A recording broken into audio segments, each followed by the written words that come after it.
کبھی کبھی لوگ کہتے ہیں یار تم پکارتے ہو وہ مدد کیسے کرتے ہیں؟ یاد رکھنا اللہ کا ولی جو بھی مدد کرتا ہے وہ روحانی طور پر ہماری مدد کرتا ہے۔ کیسے مدد کرتا ہے؟ روحانی طور پر۔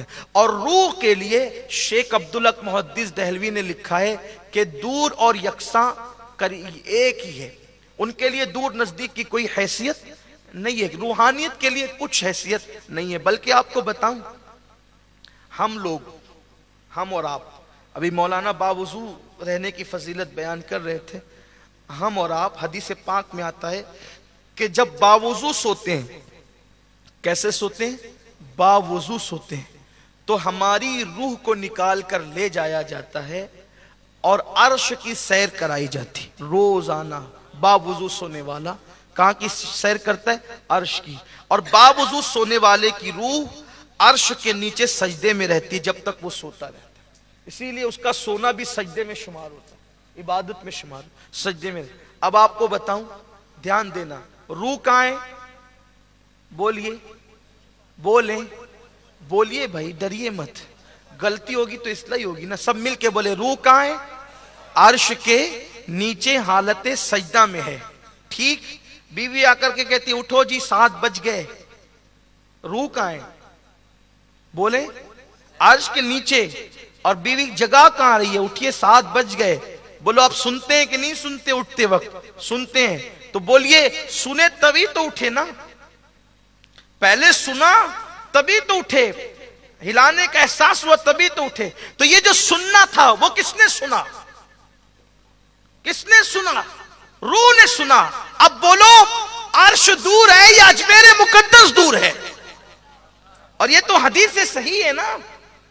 دوسری بات سنیں، علامہ دمیری حیات الحیوان میں لکھتے ہیں کہ یہ جو مرغ دیکھا ہے؟ دیکھا ہو تو ہاں کہہ دو، نہیں دیکھا تو نہ کہہ دو۔ مرغا دیکھا ہے؟ ہاں روز کھاتے ہیں نا، دیکھا ہے تو دیکھا ہے۔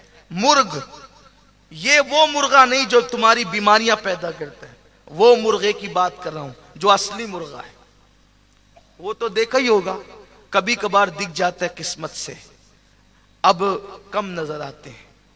مرغ، یہ مرغ جو ہے مخصوص موقع پر بانگ دیتا ہے، بانگ دیتا ہے۔ کیا بولتا ہے وہ؟ ککڑوک کو بولتا ہے نا، ایسے ہی لوگ سمجھتے ہیں، لیکن حدیث پاک میں آتا ہے وہ ککڑوک کو نہیں بولتا ہے، وہ قرآن کی آیت پڑھتا ہے۔ علامہ دمیری حدیث میں لکھتے ہیں آیت وہ یہ پڑھتا ہے، وہ کہتا ہے آیت کریمہ یوں پڑھتے ہوئے، وہ کہتا ہے قوموا للہ قانتین۔ کیا کہتا ہے وہ؟ قوموا للہ قانتین، قوموا للہ۔ اب آپ سمجھے، دیکھیے اس کی بانگ ابھی آپ کے سمجھ میں آئے گی۔ قوموا للہ قانتین، قوموا للہ قانتین، قوموا للہ قانتین۔ کیا مطلب؟ اٹھو ادب کے ساتھ اللہ کی عبادت کے لیے کھڑے ہو جاؤ، اٹھو اللہ کی عبادت کے لیے ادب کے ساتھ کھڑے ہو جاؤ، اٹھو اللہ کی عبادت کے لیے ادب کے ساتھ کھڑے ہو جاؤ۔ تو وہ کہتا ہے نا قوموا للہ قانتین، تو ہم کو لگتا ہے کہ وہ ککڑو کو کر رہا ہے، ککڑو کو نہیں کہتا، وہ آیت پڑھتا ہے قوموا للہ قانتین۔ اسی لیے اللہ کے رسول نے فرمایا صلی اللہ علیہ وآلہ وسلم، جب مرغے کی بانگ کی آواز سنو تو اس وقت تو دعا کیا کرو، کیونکہ اس کی آواز سن کر جو دعا کی جاتی ہے اللہ ان ساری دعاؤں کو فوراً قبول فرما لیتا ہے۔ مرغ کی بانگ سن کر کے جو دعا کی جائے اس وقت کی دعا قبول ہوتی ہے۔ تو قوموا للہ قانتین وہ کیوں کہتا ہے؟ وہ مرغا کیوں کہتا ہے؟